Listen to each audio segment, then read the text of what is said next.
Okay, part two of what to do. I apologize, you guys.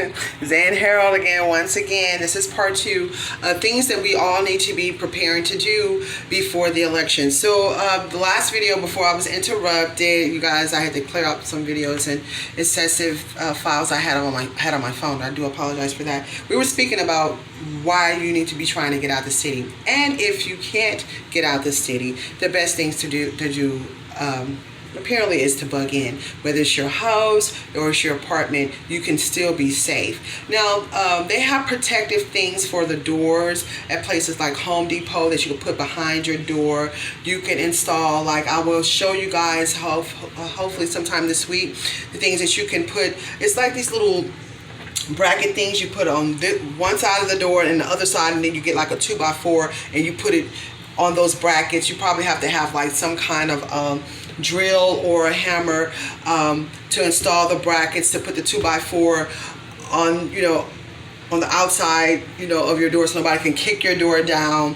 If you have windows, you can secure your windows just to keep from people trying to get inside of your house. Of course, you need your weapons, whether it be a knife or a sword, a gun, have ammunition. There's a lot of different weapons that can be used instead of guns, but we know they are the most effective.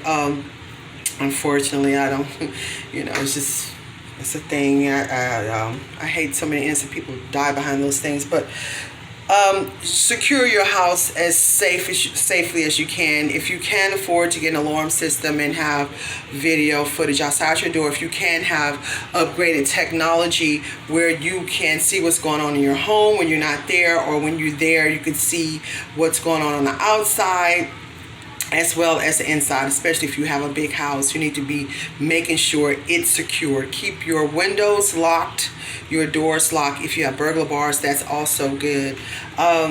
Make sure.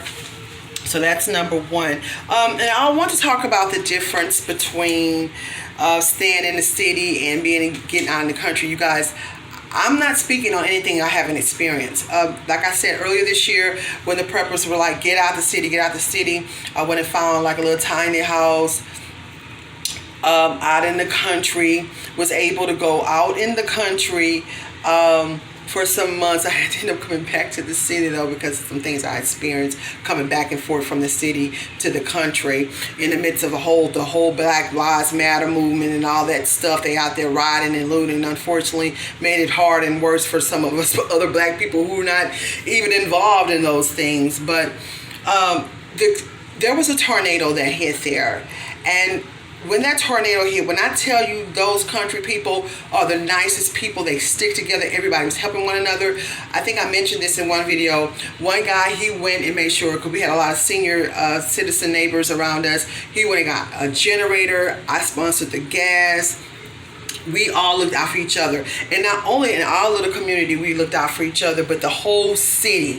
When I say from the churches to the businesses, everybody pulled in. They were feeding each other. That happened for like 2 or 3 weeks straight. Everybody wanted to make sure everybody was okay. And by the grace of God, and because of that community involvement, everybody was okay. We didn't have to depend on Red Cross or FEMA or anything like that. That was in the country, and I love the country and miss the country so very much. And I still go out there from time to time, but before the elections, I will be heading to some of my family members' house in the country. The city people, they're more reserved to themselves. Depending on what kind of neighborhood you're in, God forbid you're in the ghettos, because I used to live there too a long time ago. Those people really don't have anything, so you can't, they don't try to come, and nobody tries to come and form together and get together and help one another. It's a whole nother mentality. So you're really in trouble over there. A lot of those people, they're looking for somebody to help them out.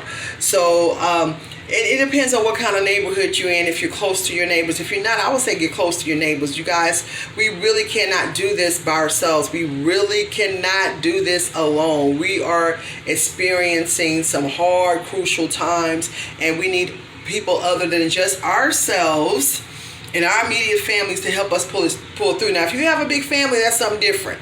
And you have each other, feel really, really blessed right now. You guys should be coming together, have it form, and getting a plan going of what you need to do, and start making some preparations. Now, I talked about that.